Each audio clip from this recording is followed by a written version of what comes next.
Some people like to fall asleep listening to this audiobook.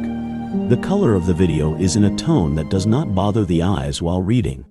Thanks for listening and welcome to the channel. Harry Potter and the Philosopher's Stone by J.K. Rowling. Chapter 3. The Letters from No One. The escape of the Brazilian boa constrictor earned Harry his longest ever punishment.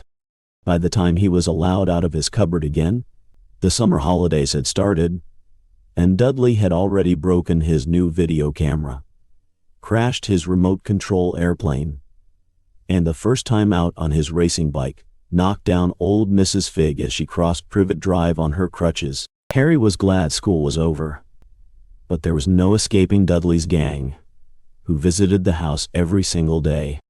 Piers, Dennis, Malcolm, and Gordon were all big and not very smart. But as Dudley was the biggest and the least smart of the group, he was the leader.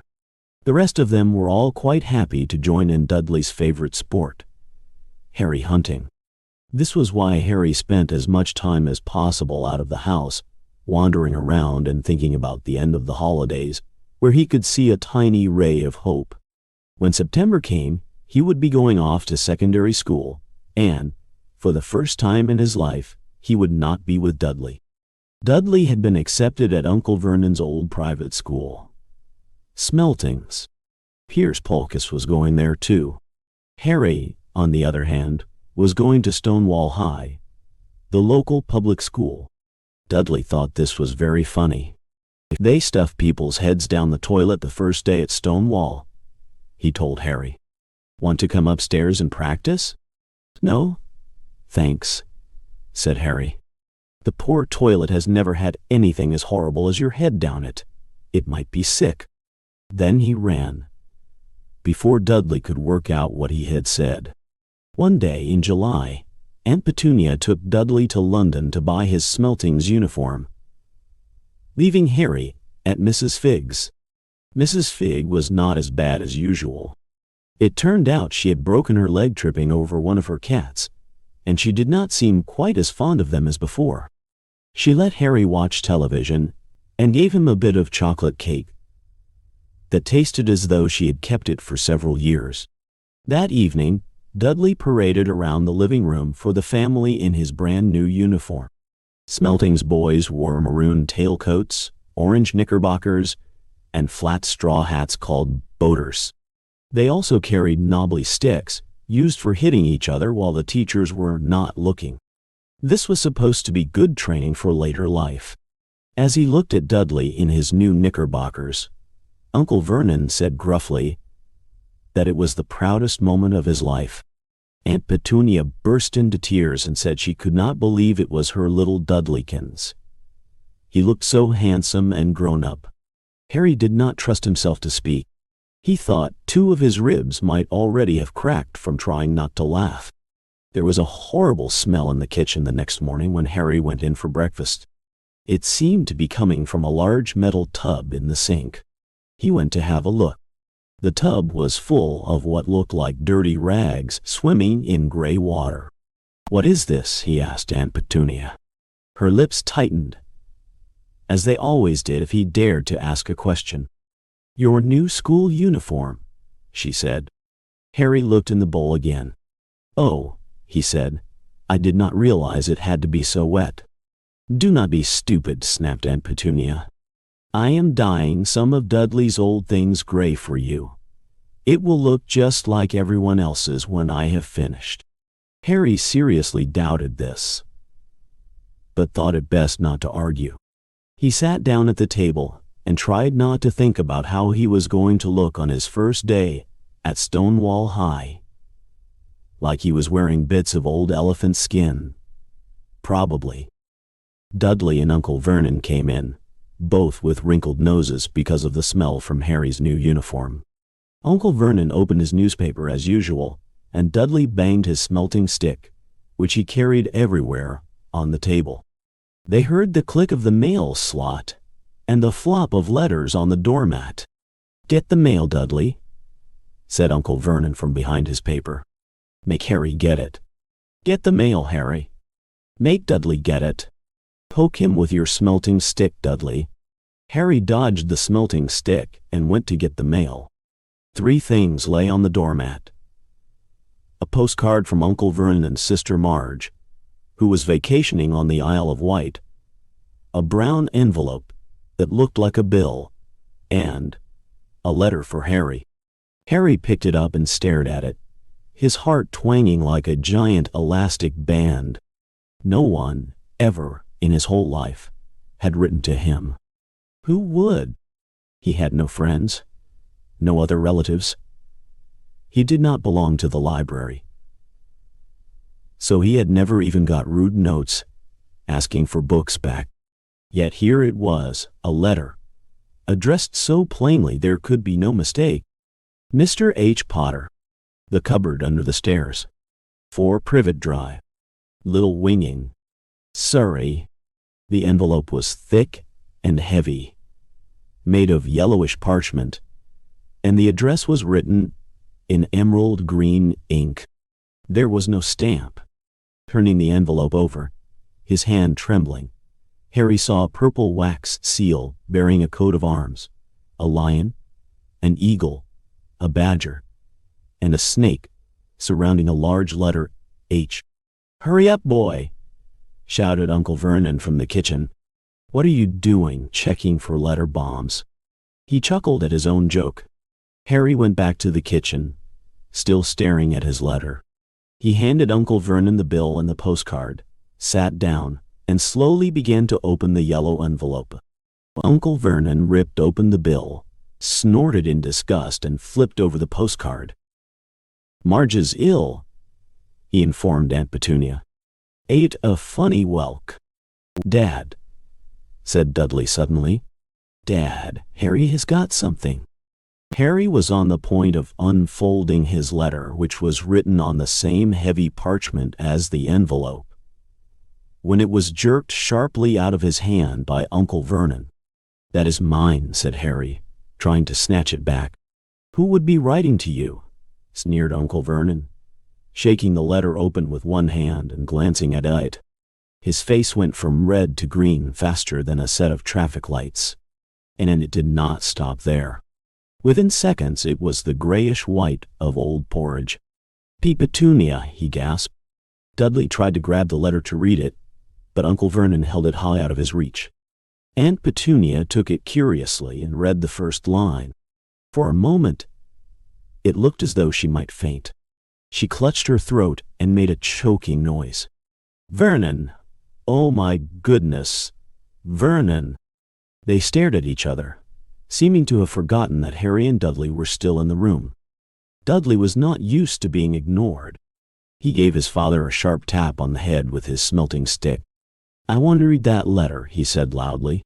"I want to read it," said Harry furiously, "as it is mine." "Get out, both of you," croaked Uncle Vernon, stuffing the letter back inside its envelope. Harry did not move. "I want my letter," he shouted. "Let me see it," demanded Dudley.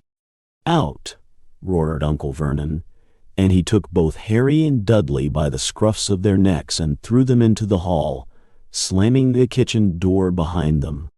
Harry and Dudley promptly had a furious but silent fight over who would listen at the keyhole.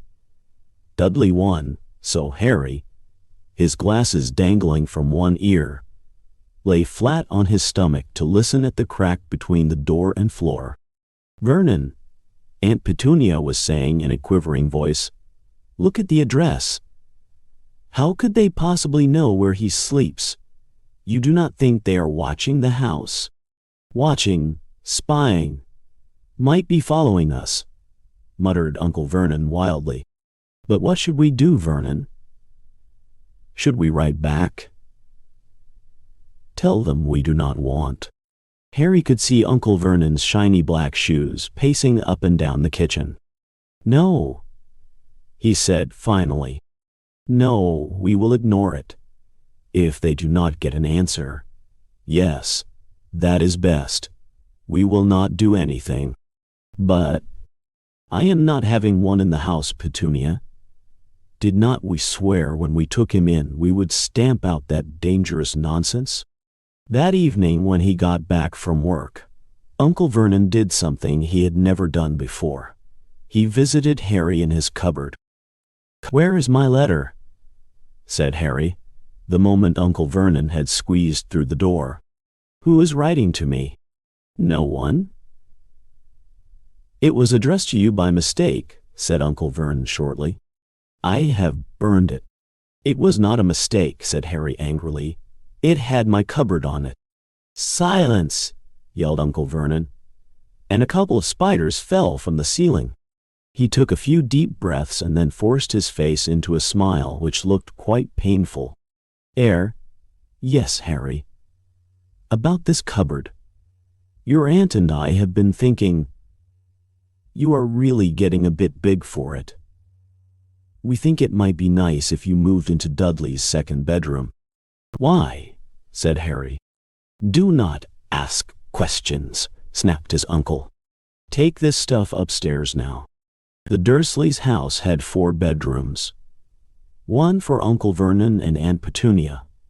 One for visitors, usually Uncle Vernon's sister Marge. One where Dudley slept, and one where Dudley kept all the toys and things that would not fit into his first bedroom. It only took Harry one trip upstairs to move everything he owned from the cupboard to this room.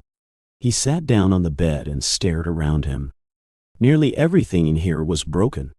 The month-old video camera was lying on top of a small working tank Dudley had once driven over the next-door neighbor's dog. In the corner was Dudley's first ever television set, which he had put his foot through when his favorite program had been canceled. There was a large bird cage, which had once held a parrot that Dudley had swapped at school for a real air rifle, which was up on a shelf with the end all bent because Dudley had sat on it. Other shelves were full of books. They were the only things in the room that looked as though they had never been touched. From downstairs came the sound of Dudley bawling at his mother. "I do not want him in there. I need that room. Make him get out." Harry sighed and stretched out on the bed. Yesterday he would have given anything to be up here.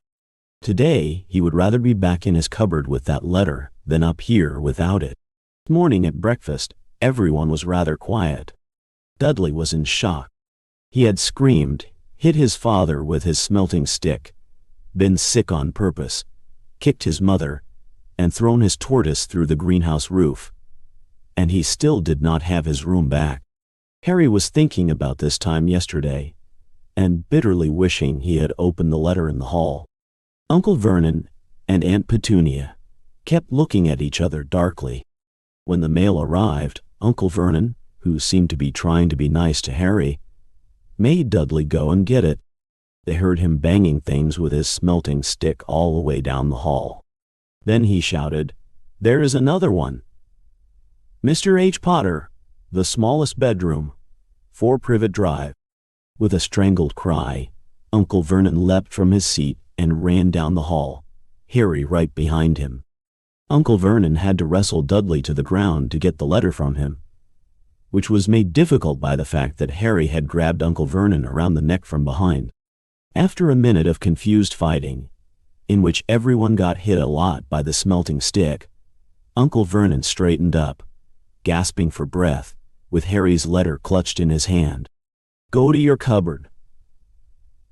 I mean, your bedroom," he wheezed at Harry. "Dudley, go. Just go." Harry walked round and round his new room. Someone knew he had moved out of his cupboard, and they seemed to know he had not received his first letter. Surely that meant they would try again? And this time he would make sure they did not fail.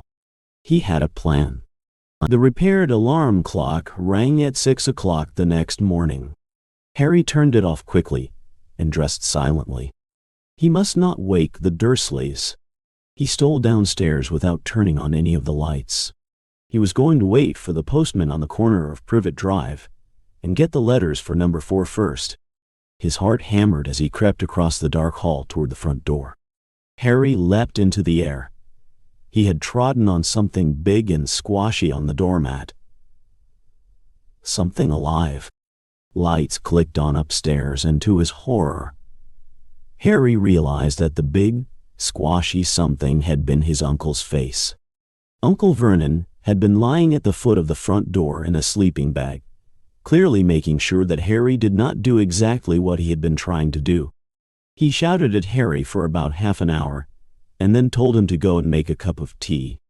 Harry shuffled miserably off into the kitchen, and by the time he got back, the mail had arrived, right into Uncle Vernon's lap. Harry could see 3 letters addressed in green ink. "I want," he began. But Uncle Vernon was tearing the letters into pieces before his eyes. Uncle Vernon did not go to work that day. He stayed at home and nailed up the mail slot. "See," he explained to Aunt Petunia through a mouthful of nails, "if they cannot deliver them, they will just give up." "I am not sure that will work, Vernon." "Oh, these people's minds work in strange ways, Petunia. They are not like you and me," said Uncle Vernon, trying to knock in a nail with the piece of fruitcake Aunt Petunia had just brought him. On Friday, no less than 12 letters arrived for Harry. As they could not go through the mail slot, they had been pushed under the door, slotted through the sides, and a few even forced through the small window in the downstairs bathroom. Uncle Vernon stayed at home again. After burning all the letters, he got out a hammer and nails and boarded up the cracks around the front and back doors so no one could go out. He hummed Tiptoe Through the Tulips as he worked, and jumped at small noises. On Saturday, things began to get out of hand. 24 letters to Harry found their way into the house. Rolled up and hidden inside each of the 24 eggs that their very confused milkman had handed Aunt Petunia through the living room window. While Uncle Vernon made furious telephone calls to the post office and the dairy trying to find someone to complain to, Aunt Petunia shredded the letters in her food processor. "Who on earth wants to talk to you this badly?" Dudley asked Harry in amazement. On Sunday morning, Uncle Vernon sat down at the breakfast table looking tired and rather ill, but happy. "No post on Sundays," he reminded them cheerfully, as he spread marmalade on his newspapers. "No damn letters today." Something came whizzing down the kitchen chimney as he spoke and caught him sharply on the back of the head. Next moment, 30 or 40 letters came pelting out of the fireplace like bullets. The Dursleys ducked, but Harry leapt into the air trying to catch one. "Out! Out!" Uncle Vernon seized Harry around the waist and threw him into the hall. When Aunt Petunia and Dudley had run out with their arms over their faces, Uncle Vernon slammed the door shut. They could hear the letters still streaming into the room, bouncing off the walls and floor. "That does it," said Uncle Vernon, trying to speak calmly, but pulling great tufts out of his mustache at the same time. "I want you all back here in 5 minutes ready to leave. We are going away. Just pack some clothes. No arguments." He looked so dangerous with half his mustache missing that no one dared argue. 10 minutes later, they had wrenched their way through the boarded-up doors and were in the car, speeding toward the highway. Dudley was sniffling in the back seat. His father had hit him round the head for holding them up while he tried to pack his television, VCR, and computer in his sports bag. They drove, and they drove. Even Aunt Petunia did not dare ask where they were going. Every now and then Uncle Vernon would take a sharp turn and drive in the opposite direction for a while. "Shake them off, shake them off," he would mutter whenever he did this. They did not stop to eat or drink all day. By nightfall, Dudley was howling. He had never had such a bad day in his life. He was hungry. He had missed 5 television programs he had wanted to see, and he had never gone so long without blowing up an alien on his computer. Uncle Vernon stopped at last outside a gloomy-looking hotel on the outskirts of a big city. Dudley and Harry shared a room with twin beds and damp, musty sheets. Dudley snored, but Harry stayed awake, sitting on the windowsill, staring down at the lights of passing cars and wondering. They ate stale cornflakes and cold tinned tomatoes on toast for breakfast the next day. They had just finished when the owner of the hotel came over to their table. "Excuse me, but is one of you Mr. H. Potter?" "Only I got about 100 of these at the front desk." She held up a letter so they could read the green ink address. "Mr. H. Potter, Room 17, Railview Hotel, Cokeworth." Harry made a grab for the letter, but Uncle Vernon knocked his hand out of the way.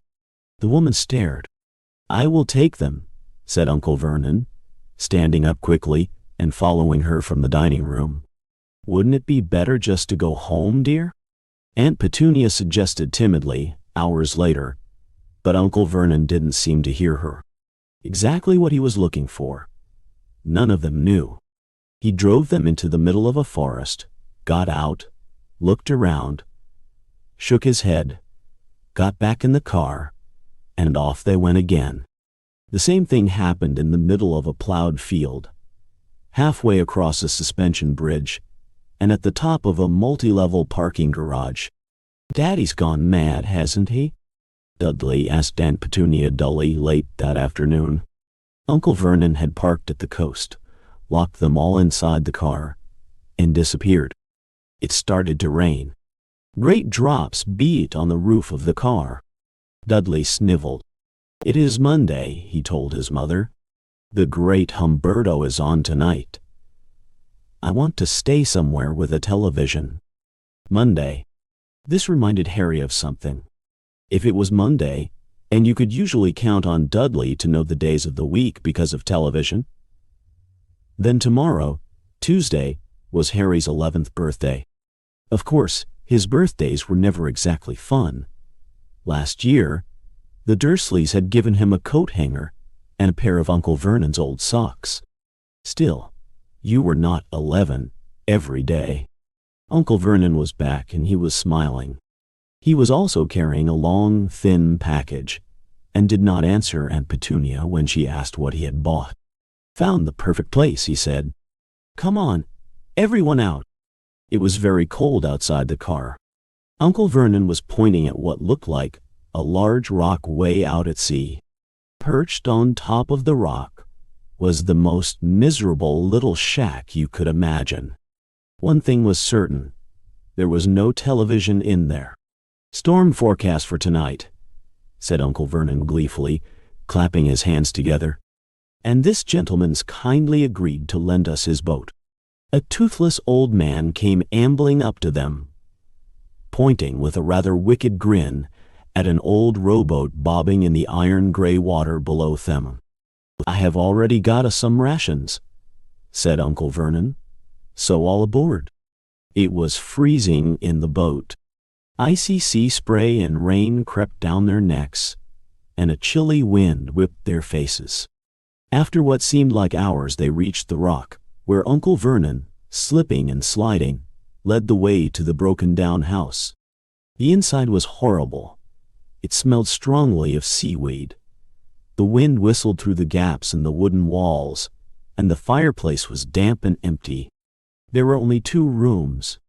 Uncle Vernon's rations turned out to be a bag of chips each and 4 bananas. He tried to start a fire, but the empty chip bags just smoked and shriveled up. "Could do with some of those letters now, eh?" he said cheerfully. He was in a very good mood. Obviously, he thought nobody stood a chance of reaching them here in a storm to deliver mail. Harry privately agreed, though the thought did not cheer him up at all. As night fell, the promised storm blew up around them. Spray from the high waves splattered the walls of the hut, and a fierce wind rattled the filthy windows. Aunt Petunia found a few moldy blankets in the second room and made up a bed for Dudley on the moth-eaten sofa. She and Uncle Vernon went off to the lumpy bed next door, and Harry was left to find the softest bit of floor he could and to curl up under the thinnest, most ragged blanket.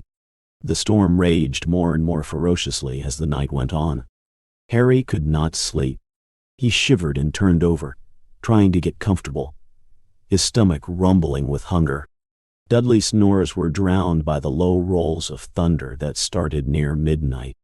The lighted dial of Dudley's watch, which was dangling over the edge of the sofa on his fat wrist, told Harry he would be 11 in 10 minutes' time.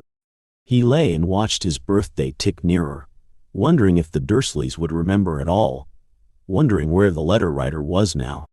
5 minutes to go. Harry heard something creak outside. He hoped the roof was not going to fall in, although he might be warmer if it did.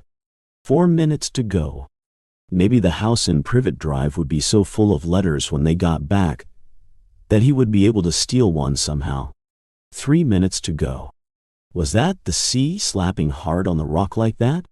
And 2 minutes to go. What was that funny crunching noise? Was the rock crumbling into the sea? 1 minute to go, and he would be 11. 30 seconds. 20.